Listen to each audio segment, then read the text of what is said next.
Perfect corp लगी इसमें। तो इस काम के लिए आपने क्या जद्दोजहद की, थोड़ा इसके बारे में बताइए। बहुत इंटरेस्टिंग था एक्चुअली। सो हमने आज तक जो कॉप्स देखे हैं पर्दे पे, वो बहुत ही स्ट्रक्चर्ड कॉप्स होते हैं। प्रेक्षा शर्मा जो हमारा कैरेक्टर है, वो बहुत इंसान है।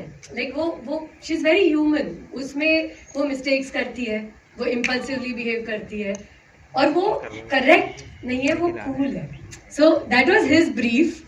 ऑल्सो ही हेल्प मी, मतलब एक नागपुर पुलिस स्टेशन में, उनके स्टेशन में जाके रोज पढ़ाई करती थी मैं, पूरा दिन रात उनके साथ गाड़ी में घूमना, स्टेशन पे रहना, वो कैसे बात करते हैं, वो कैसे अलग अलग लोगों के साथ डील करते हैं, ऑल ऑफ दैट।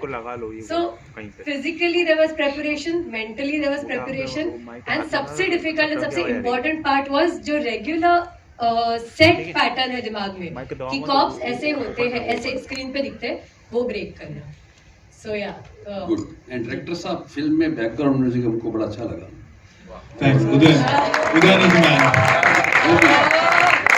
म्यूजिक के लिए कितना स्कोप छोड़ा आपने गानों के लिए? मैंने फिल्म म्यूजिक के लिए बनाई है because I love working on music. So yeah उन्होंने एक्चुअली ये जब पहली बार हम बात कर रहे थे, उन्होंने कहा मैं हर सीन जब भी मैं नरेट कर रहा था, तो I just gave Rucha a song, like almost just to imagine for the feel of it and how like the beat and rhythm. या प्रतीक, over to your left. प्रतीक, आपने टाइटल के बारे में तो थोड़ा ब्रीफ किया ही, जैसे -31 the Nagpur diaries, but shooting in Nagpur it's always above 40, you know, minus वाला कुछ ऐसा हिसाब होता ही नहीं है अगर मैं जानूँ तो। So how tough it was shooting in Nagpur basically? How it was not actually tough in the sense of availability of space or like time. We were basically time bounded because हमारी script 120 page की थी और हमारे पास थे जो budget था वो सिर्फ 30 दिन का था। तो हमारे लिए बाकी चीज़ें अवेलेबिलिटी इतना बड़ा प्रॉब्लम नहीं था जितना कि इसको इतने कम टाइम में शूट करना, क्योंकि एक्चुअली 120 पेज की स्क्रिप्ट बेसिकली 60 दिन तो लगते ही है शूट करने में, जो हमने 30 दिन में कर लिया है, मतलब।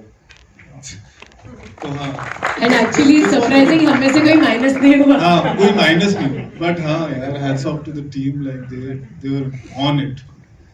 सो या, बट हाँ, डेफिनेटली नागपुर में शूट करना काफी इजी था क्योंकि मेरा होम टाउन है, तो या it was not that tough. मेरा भी home town. Ranveer sir, Rucha, one more question to you. Talking about female cops, in the recent time, Delhi Crimes from Shefali Shah, one of the character we recognize. Does there any resemblance or any what we can say? कुछ आपने उस series को देख के या उनके character को देख के कुछ सीखा है? Whatever. Normally. Any kind of adaptation or something? No. Actually not. Two parts to this. One is मेरे डायरेक्टर का जो ब्रीफ था was nowhere aligned to जो existing characters है. So needless to say, मैं कहीं से कुछ डिराइव नहीं कर सकती थी। हाँ, मैंने एक्चुअल रियल लाइफ कॉप्स से डिराइव किया, मतलब जो मैंने उनके साथ रियल जो इंटरेक्शन मेरी रही उससे मैंने डेफिनेटली डिराइव किया, बट किसी कैरेक्टर से नहीं। And as an actor I do not watch any performance जिससे मैं डिराइव करूँ। Like that's my way of performing. I think like वो थोड़ा सा हम लोग उस तो पापा की परी, मतलब ऐसे हमेशा रोजी बात करना जरूरी नहीं है, जहाँ प्यार होता है वह टकरार भी होती है। रघुवीर जी बताइए कि प्लीज बताइए। गरम किया, कितना बावन किया? क्या है कि जब भी मैं कोई रोल करता हूँ किसी नए कैरेक्टर को, किरदार को, तो हमेशा एक बार मुड़ के देख लेता हूँ पीछे कि कोई इससे ताल्लुक है। मैंने मुड़ के देखा तो मुझे इसकी जगह मुझे अपनी माँ याद आ गई। बाकी सच कर, वो इसी तरह मारती थी, इसी तरह डांटती थी। कब डांटती थी, और वो अगर हम गिर पड़ते थे तो चोट लगती थी तो माँ सबसे पहले थप्पड़ मारती थी, क्योंकि वो सारी तकलीफ अपने ऊपर ले लेती है। ये अक्सर मध्य प्रदेश में है, मैंने देखा माँ इसी तरह करती है। अगर बच्चा ऊपर से गिर गया तो पहले उसको थप्पड़ मारी, फिर गले लगाती, पहले उसको और मार देती, और चाटा मार देती, जड़ देती कि अभी चोट लगी, अभी एक और ले। तो वहां से वो शिफ्ट हो जाता, फिर हम उस वक्त चुप हो जाते थे। तो बस यही मुझे अपनी माँ याद आ गई कि भैया ये तो बिल्कुल वैसे ही है, ये मारना पीटना डांटना उसी तरह सब चल रहा था सिलसिला। तो बहुत ज्यादा मशक्कत नहीं करनी पड़ी मुझे, ये है वैसे ही चिल्लाती रहती है डांटती रहती है। अभी इधर मुस्कुरा रही हंस रही है, नीचे उधर फिर डांटी रघुवीर सर एक दूसरे शूट पे तो वो इसलिए नहीं आ पाए, बट उनका कैरेक्टर काफी इंटरेस्टिंग था। तो गोफी सा एक मुझे फॉरेंसिक का मतलब काम करने वाला ये चाहिए था बंदा। तो बट उसका एक लव एंगल जो हमने लिखा था स्टोरी में, तो मुझे रुचा के अगेंस्ट में एक ऐसा कोई कैरेक्टर प्लेस करना था जो ट्रेडिशनल सेंस में हैंडसम नहीं है, but still he is handsome and like he is goofy. So इसलिए शिवांकित मुझे ऐप्ट लगा था कि वो स्पेस में वो वर्क कर सकता है, इसीलिए मेरा लास्ट सवाल काम वाली आपसे सर रहेगा, क्योंकि हमने देखा कि आपके गाने हमने सुने, रैप सुना हमने काफी ज्यादा, एक्टिंग की बात हम कर रहे थे, तो कैसे जब आपके पास लाइनें आती थी, स्क्रिप्ट आती थी, तो क्या मिरर के सामने आप भी बैठ के इम्प्रोवाइज करते थे या किसी से टिप्स ले रहे थे, क्या कुछ ऐसे कर रहा हूँ? और म्यूजिक काफी एक्सप्रेसिव फॉर्म रहा है मतलब मेरे लाइफ में। तो जब भी मैं म्यूजिकली भी कुछ भी चीजें डिलीवर करता हूँ, तो जैसे ना रोका किसी ने किसी को, यहाँ पे बस टोका जो तूने था मुझको, वहाँ पे गलती से गलती अब बनने लगी थी। तो ये जिस तरीके से लिखा भी है, जिस तरीके से इसको मैंने इन लाइंस को लिखा है, तो वो मैं एकदम एक्सप्रेसिव तरीके से लिखा हूँ। तो म्यूजिक के अंदर भी काफ़ी एक्टिंग जैसी सिमिलर चीज़ें थी। और जब मैं म्यूजिक वीडियोस भी करता आया हूँ पहले से, जब भी और करता हूँ, तो तभी उसमें भी मेरे को म्यूजिक वीडियोस में भी एक्ट करना पड़ता है। तो फिर मैंने वही सोचा कि यार, और मैं बिलीव करता हूँ कि मैं खुद को मतलब, और मैंने गली बॉय फिल्म में भी रैप बैटल जो परफॉर्म किया है, उसमें भी मैंने काफ़ी एक्ट भी किया है। मतलब जैसा जो गुस्सा मेरे को आ भी नहीं रहा है, फिर भी मैं दिखा रहा हूँ, मतलब लाउड हो रहा हूँ थोड़ा। तो यस, मतलब मैं बिलीव करता हूँ कि मैं खुद को नए नए चैलेंजेस दूँ लाइफ में। और हाँ, मतलब तो इसीलिए मैंने सोचा कि ये भी मेरे लिए, मतलब प्रतीक सर ने मेरे को इतना अच्छा अपॉर्चुनिटी लाया मेरे लिए ये एक्टिंग करने का। फिर हम लोग ने थोड़ा वर्कशॉप भी किया एक्टिंग का मूवी स्टार्ट होने से पहले। तो मुझे थोड़ा मतलब रोने का भी प्रैक्टिस करवाया, थोड़ा हंसने का वगैरह, ऐसा सब चीज़ें हुआ। और हाँ, बहुत अच्छा, एकदम अच्छा फीलिंग था ये कि मैं कुछ अलग कर रहा हूँ, कुछ नया कर रहा हूँ। मैं बिलीव करता हूँ हमेशा नई चीज़ें सीखने में। तो थैंक यू प्रतीक भाई। हाय। मेरे लिए काफ़ी चैलेंजिंग रोल था करना, बिकॉज जनरली इंडिया में हिप हॉप तो पिछले कुछ सालों से काफ़ी बढ़ रहा है, बट फिर भी बहुत सारे लोगों को वहाँ के आर्टिस्ट, वहाँ का कल्चर, उनका रहन सहन, उनका स्ट्रगल के बारे में ज़्यादा जानकारी नहीं होती है।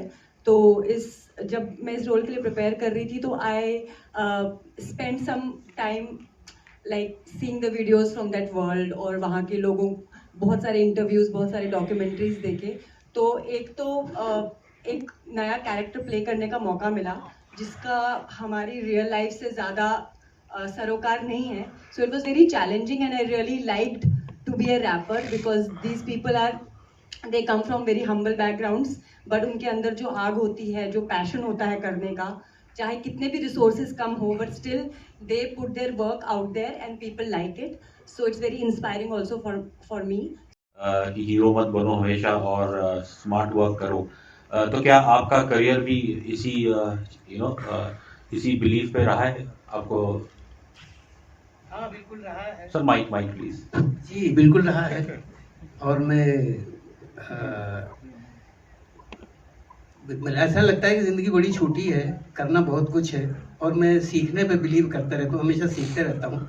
ऐसे नहीं कि बस मुझे सब कुछ आ गया है, तो बस कोशिश यही करता हूँ सीखता रहूँ। सबके साथ काम कर मैंने सीखा ही है, और इसी नियत से मैं काम करता रहता हूँ, क्योंकि सीखने कब कहाँ मिल जाए आपको पता नहीं है। तो हाँ, कान खुले रखता हूँ, बस इस तरह से काम करते चलता हूँ। और कभी ये नहीं कहा मैंने इतना कर लिया, उतना कर लिया। अभी आप कह रहे हैं आप बड़ा लंबा सफ़र, आप मुझे लंबा सफ़र तो नहीं, मुझे ऐसा लगे सफ़र मैंने शुरू किया है। अगर किसी को मौका मिले तो इन्हें काम करते हुए देखना ज़रूर। ऐसे लगता है एक छोटा बच्चा है और पूरी दुनिया भर की क्रिएटिव एनर्जी उसके अंदर है। पुलिस को आप कह रहे थे कि अपने बच्चे लोगों को पूछो हिप हॉप क्या होता है। Yes. So according to you, what is hip hop? Like जब आप सुनते हो, what is that first thing that comes on your mind? Revolution, expressing yourself, मतलब जैसे भी तुम हो और जो भी रियलिटी हिप हॉप का मतलब मैं ऐसा टैग्स बता रहा हूँ जैसा मैं फील करता हूँ कि एक्सप्रेसिंग योरसेल्फ जो तुम्हारा रियलिटी है और रिवॉल्यूशन है और नॉलेज है हिप हॉप का मतलब हिप हॉप के 5 एलिमेंट्स है। तो हिप हॉप में ग्राफिटी आता है, डीजेइंग भी हिप हॉप का एलिमेंट है, बीट बॉक्सिंग, एमसीइंग मतलब रैपिंग जिसको बोलते हैं, और ग्राफिटी आर्ट वो भी हिप हॉप का एलिमेंट है। तो hip hop is art, hip hop is being yourself, hip hop is मतलब वो कोई भी तुम कुछ नई चीज़ें, hip hop is about hustle. मुझे ऐसा लगता है कि मतलब हम जो मेहनत करते हैं और वो हिप हॉप है। और यस हम ट्रेडिशन भी अपना जोड़ सकते हैं।